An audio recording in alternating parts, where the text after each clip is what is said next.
Welcome to Surthrival, the podcast about befriending grief. I'm your host, Stacia Gaines. We are continuing this series on being singleness, and we're exploring a lot of different perspectives on the loss and grief that can come with being single. We started with someone talking about getting reacquainted with yourself. That was with Deidre Clark. Last week, we had Monty Irwin, who is a man who lost his wife, talk about his grief experience. And this week, we have what I'm going to call the Columbus Widows Club. My dear friend, Susan Hoskins, who has been on the podcast before talking about caregiving of her late husband, Walt. Susan and Walt were dear friends of my husband and me for years. And Susan has really been brave and bold in moving forward and being courageous in her grief. So Susan Hoskins, and then Susan has a friend named Carolyn Weaver, and they got to know each other through maybe multiple widows group at Church of the Highlands in Columbus. So Carolyn, thank you for joining us. Thank you for having me, Stacia. All right. So, Susan, for our audience, introduce yourself again. Okay, I'm Susan Hoskins from North Georgia. Went to Auburn University. Went to University of Texas, Austin for my master's degree in piano performance. I'm a classical pianist. And then I went to Europe, and there I met my husband to find out we'd gone to Auburn for 3 years together. And so we married, and he started seminary, subsequently pastored a church, went into the Army as a chaplain. And so we did 17 years together as an Army family moving around. And I worked very closely in ministry with him. We retired back to Columbus, Georgia, he retired in 2013. And I continued working at the music school, where I continue to work now as a classical pianist. But in 2020, the same week COVID was declared a pandemic, he was diagnosed with leukemia. And that was after a 2001 diagnosis of another blood condition. So basically, of the 36 years we were married, we lived for 24 years with the knowledge that he was likely going to predecease me. And he did indeed pass away last March after 3 iterations of leukemia. And so I've been a widow for just a little over a year. Okay. Carolyn, please tell us about you. Introduce yourself.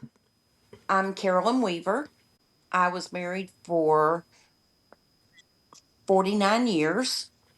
Lived in Florida most of my childhood life, and then moved to Columbus, where I met my husband. He had open heart surgery in 2019 and passed away in 21 after, a long illness. I was working as a director of customer service at a health insurance company, and did have some college but never graduated, but it didn't affect my career at all.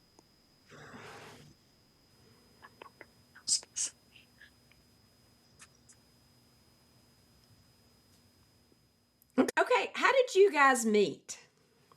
Oh, I'll tell this one. We had been attending small groups of Church of the Highlands, which is based out of Birmingham, but there's a campus in Columbus. But we did not go to church there because my husband couldn't be in large crowds. He had a very compromised immune system. But we had met the pastor, and as soon as Walt died, the pastor at the time said, "You should think about joining the A team."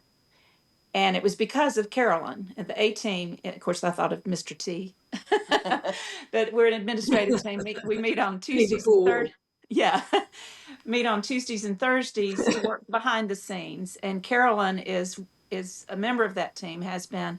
And Kyle just thought immediately that Carolyn would be a friend of mine, and boy was he right. So that's how we met, was through the A team. And then subsequently we co-host a widows game night that has been so much fun. We've rebranded ourselves as the Fun Group for Widows. Just a bunch of ladies that we love. We've done several small groups together, and she's just one of my dearest new friends. That's awesome. Carolyn, how long have you been involved in groups for widows? I was in a couple of groups for widows prior to the one that we're in now, and they got so deep um, that I felt like my husband was passing away every week. So I finally told her Oh, I can't do this anymore. Um, so that group kind of split up a so little so bit. it was like kind of weepy and depressing every time you met. You were just unpacking constantly. Absolutely. And it was just not for me. Mm, It was not letting me move forward. yeah. It was making me move backwards. And that was not Ah, my intent at all. And then that was when I finally told her I mm, can't do this anymore. Um, it's just yeah. not helping me, it's hindering me. That is so interesting. I had a similar experience. I was in a group at church that around grief, and it just did. I felt the same way. Like I knew it was helping others, but it was not helping me. So I I think that's one of the things I would say to listeners is sometimes you try things and sometimes it's helpful for a time, sometimes it's not helpful at all, and that's okay. That is okay. Everyone grieves differently, and it is important to kind of listen to your heart and mind and say, this is holding me back. This is not helping me anymore. So I applaud you for that. Okay, Susan, I think you kind of told your story, but Carolyn, um, can you briefly tell us about how you lost your husband? Because I think your story is unique. How did your husband die? And tell us a little bit of that story. My husband had open heart surgery, which was totally unexpected in 2019, January of 2019. Everything medically went wrong with it. He was in a Mm. coma for 17 days, medically induced coma. He was in the hospital for 10 months, and our grandson came to him and he said, let's make a deal. He said, you get better, try to get better, and I'm going to graduate from college on time. So they had this pact, and believe it or not, they both succeeded with this pact. We decided we were going to go on a cruise with the family. The cruise got canceled 2 or 3 times because of COVID. We Mm. finally went on a cruise in December of 21. He had been working really hard going through rehab to walk and everything. We got to the cruise and he passed away Mm. While you were on the ship. while we were on the ship. I never realized that a cruise ship had a morgue, but I made them take me to this morgue so I could see where my husband was being stored. They kicked me out of my room on the ship and put me in a different room and locked that room up with a double padlock with all of his stuff in there. Um, Mm. it was just devastating.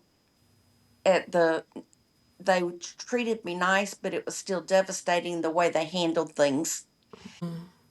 Wow.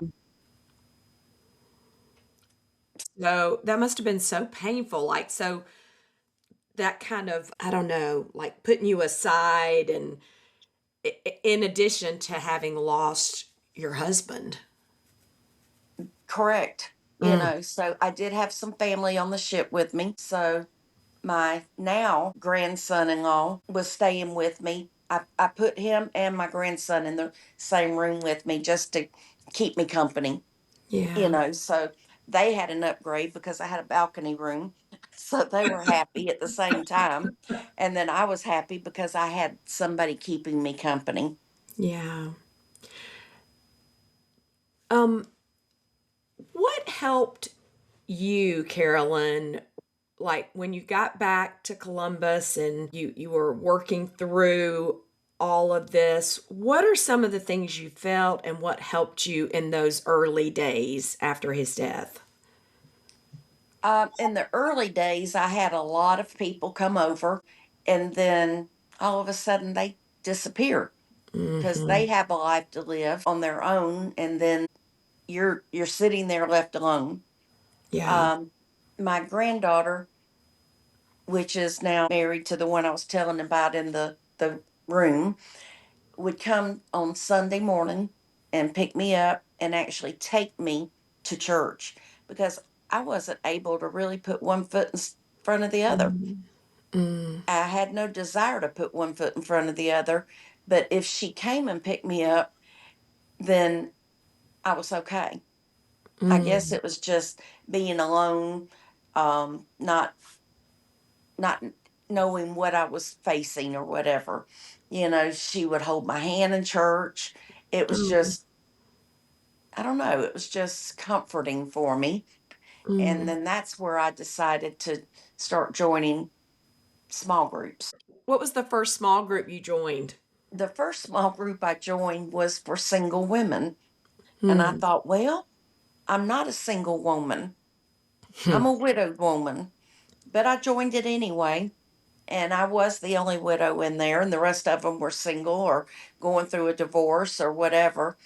And, I found out that there were a lot of different aspects of being single, Mm-hmm. throughout this. Some of them had never married, some were getting a divorce, and then I'm widowed. So we had so many varying differences of opinion, which was really good. Right. Um, but it was a game small group. So we Mm. laughed and cried and just did all the things that I guess single women sometimes do. Okay, Susan, tell me about your early days after losing Walt. Because we had 5 years of his being ill, um, we became more and more and more isolated, such that by the time he passed, we really only had about 4 or 5 couples of friends here in Columbus that we did anything with because we had to be just so careful. And his world became Facebook. And he was a very social person. So I told him, I said, as soon as you die, I'm jumping back into church with both feet. I missed it because we had been in ministry together. We had, you know, that connected us in a additional way to being best friends and married couples and co-parents together. The ministry aspect was something that was very lacking at the end. Yeah. And so that was the first thing I wanted to do was get back in church. And I mean, we buried him on the 24th of March, and on the 30th I was in church listening to my pastor say, "You need to join the A team and meet Carolyn Weaver." And So you did. I did. In fact, the first day I went in there on a Tuesday morning, I introduced myself. I think Walt had not been dead 3 weeks. And Carolyn said to me, and I quote, "Oh my goodness, I couldn't put one foot in front of the other for a year." Mm, So it was just, I was like a horse out the gate. I just could yeah. not wait to find community again, to find purpose, to find people, and I was super eager to move forward with my life. Isn't that interesting? So you both lost your spouses, and yet it goes back to grieving differently, and your experiences were different. And um, I think that's something that's really important for listeners to hear is everybody's experience is different, and that's okay. Yes. Absolutely. That is okay.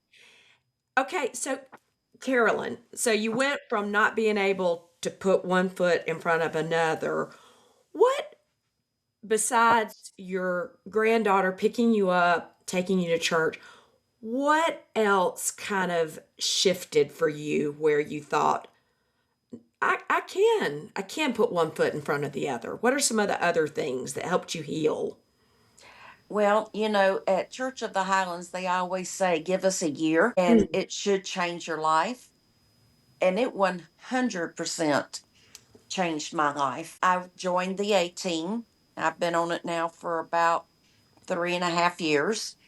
Um, and I would go in, I would cry, I would put things away, because we get everything from Central and we ultimately touch everything that comes in from our parent church. And then all of a sudden, I stopped crying. Hmm. Um, and I started joining more small groups, started meeting more people because you kind of lose some of your friendships that you had with your spouse because they're still a couple and you're still single. Right. So you don't get included in as much stuff as you used to. So I really kind of made a lot of new friends. And every time I would join a small group, I would meet 4 or 5, 6 new people. And then when I started coming into church, all of a sudden I would be bouncing off of people hugging my neck. I mean, Oh, and it just made you feel like you belonged somewhere. A I found my purpose, I Yes. guess you could right. say. So, I just continued joining additional small groups along the way. And I just feel like now I go to the 10:30 service and I feel like, gosh, I know a lot of the people in here now. Hmm. Whereas before, when I didn't, I just felt alone. I have said that my friend group has grown exponentially Yes, Mm. because of, somebody I meet in a small group knows somebody else I've known from a small group. And it's just organically grown exponentially. Yeah. I think what I have watched with you, Susan, and what I've experienced personally is, to me, one of the healthiest ways to mourn is to find community. And in some cases, like you guys both just said, sometimes because you're single again and many of your friends may still be married, it it requires you to make new friends. And at first, someone who's not an extrovert may think, well, that's a lot of effort, but it's also really rewarding. I think so. I agree. So if you find yourself, and I think another thing that you guys touched on is there can be a loss of identity when you've been married for any time really, and then you are not married. There can be this kind of identity crisis, like, well, who am I without my husband? And so it's also an opportunity to explore maybe things about yourself that you didn't know before. Maybe try new things, look into new interests. So, and then the friendships, you had this in common, but I don't think it defined your friendships, right? No, I agree. I don't think it did define our friendship. Mm-mm, mm-mm. I think we just had something in common and we could empathize with each other, but that wasn't the basis of our friendship. In fact, we were in one very small widows group. There were just three of us, and we got very real with that group. But we said, I think I'm the one who said it, but I think we all agreed that I don't want to be defined by the fact that I'm a widow. I Right. want my identity to be me. and not just the fact that I used to be married to Walter Hoskins. Carolyn, was your identity at one point kind of more defined by being married, or were you always fairly independent? Well, I was pretty independent, but everywhere you saw me, you saw my husband. Yeah.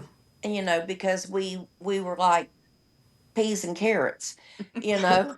We would always go everywhere together. So, when he passed away, um it was difficult to try to find my identity at that point, even though I was a very independent person. But I was more independent when I was married than I became after I got single until I found my purpose. Yeah. Mm. Yeah. Susan, I would like for you to talk about your other activities that really kind of saved your life. My many activities. uh, Talk well, about Carol and Bob. yes, I love my Carol and Bob. Yes, I made a new friend, some people that had been coming to performances at the Schwab School of Music is where I work. So I had seen them, but we had just started to befriend each other about the time Walt got sick the last time. And Carol admitted, I don't know how to help you, but I knew she was there and was willing to do whatever to help me. And so she became a godsend to me after Walt passed because they love to go to art things, art, dance, music, theater. And those are things that I love that my husband did not. And Mm. therefore, I went to them in a very limited capacity. And so after Walt died, they started including me in everything. And I only do a fraction of what they do, but they post on Facebook, and so my friends think, "Oh, you're so active." Well, I am, but I'm not nearly as active as they are. But that was just really fun because it was tapping into me, Susan, that I could allow myself to be because I was no longer Susan Walt's wife. Yeah. Tell what Carol said to you at the beginning. Carol's very direct and but like what she said was so great. And I think this is something that listeners need to hear, those who are not grieving, but who may know somebody. Talk about that, Susan. Well, she told me, she said, I don't cook, I assemble food, but I can always take you to lunch, and I promise there will always be cocktails involved. And sure enough, she took me to lunch about 3 weeks after Walt passed. His birthday came up, and we went to lunch, and she brought with her a single spaced full sheet of paper full of the events they were doing in the month of April, all of which I was invited to. But she stressed, "You will never offend me by saying no. But if it's highlighted, I need to know in advance so I can buy you a ticket." That's all she told me. And then I said, "You can't finance me for the rest of my life." But she said, "I know, but you're my April project. In May, you're on your own." And that wasn't entirely true. She still reached out and included me. But it was just so lovely to have somebody throw out a bunch of possibilities of stuff I could do, including walks at Callaway Garden or just walks through town or meeting up for barbecue at Moe's Barbecue or going to a show or any number of other things. And the freedom that I could say no, but I had something to do and somebody to do it with was just exactly what I personally needed. Yeah. Thank you, Carol. Thank you for doing Yes. that for my friend Yes. Susan. All right, ladies, what else is saving your life? What would you say to that person who is without their spouse anymore? What other advice, things that we have not talked about, would you give?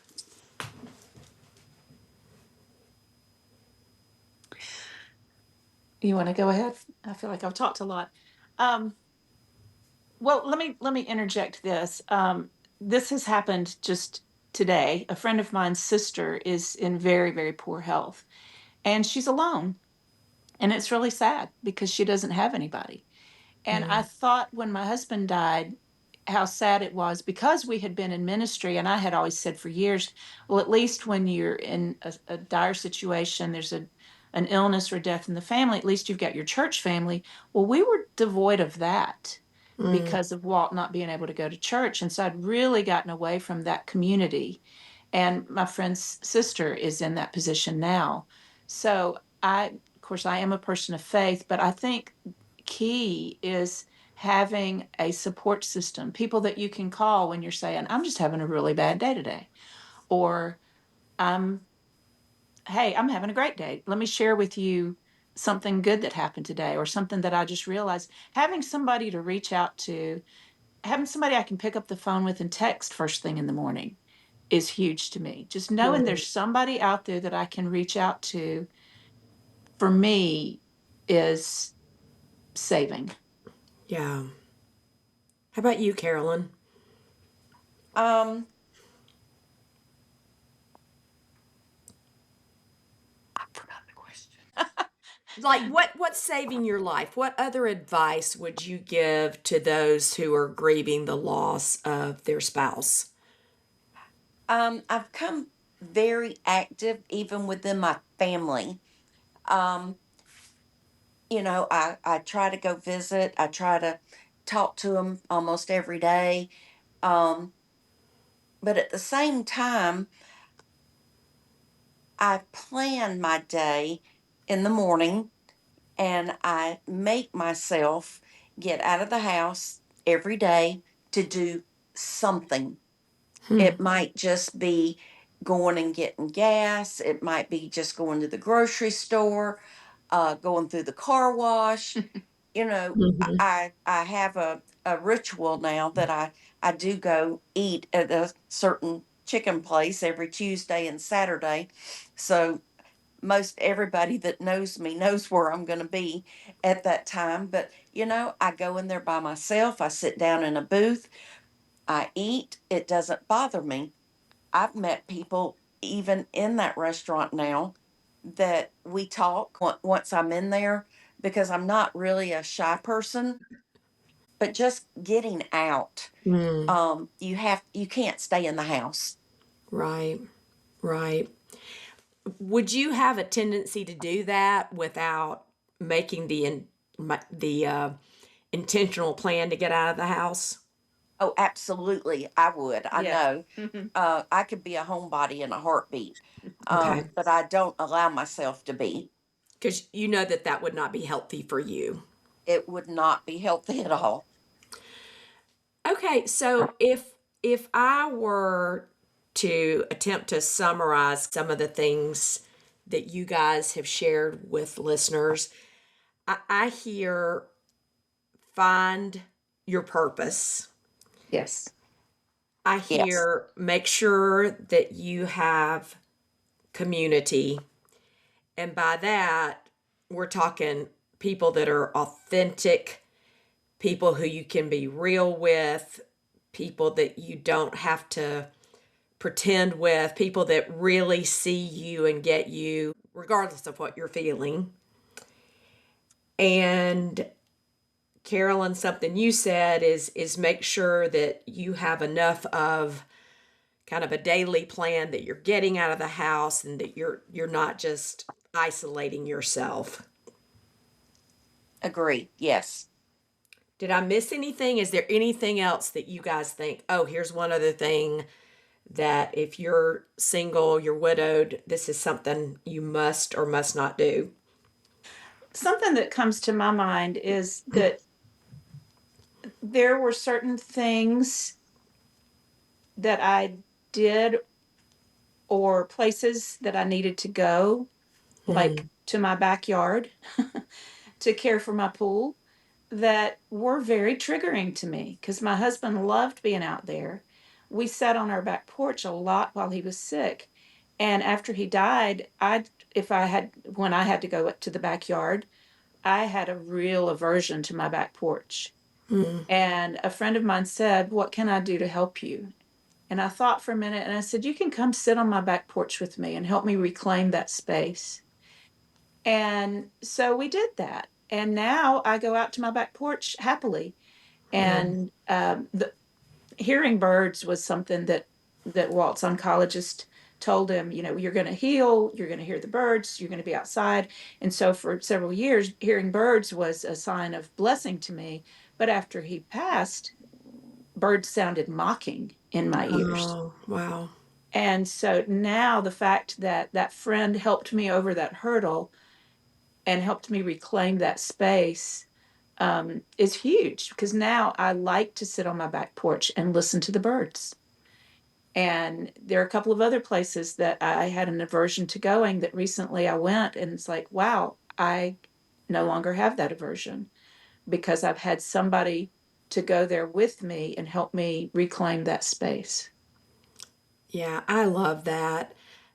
I I had some friends that were waiting for me when I came back from the beach after Matt died, and I was facing coming into the home alone, and my brother had dropped off Matt's ashes while I was gone, and those friends just brought dinner, they brought games, they brought stories, and kind of helped me reclaim my house. And so, if you are a person who knows someone who is grieving, maybe that's something you can do for them, is just offer to help them kind of reclaim something that was special to them, like a back porch. So, Carolyn and Susan, I'm so thankful that you were willing to share your story of friendship with listeners. And I just want to thank everyone for listening. And I hope that you have found something in this episode, as I have, about how to thrive being single again.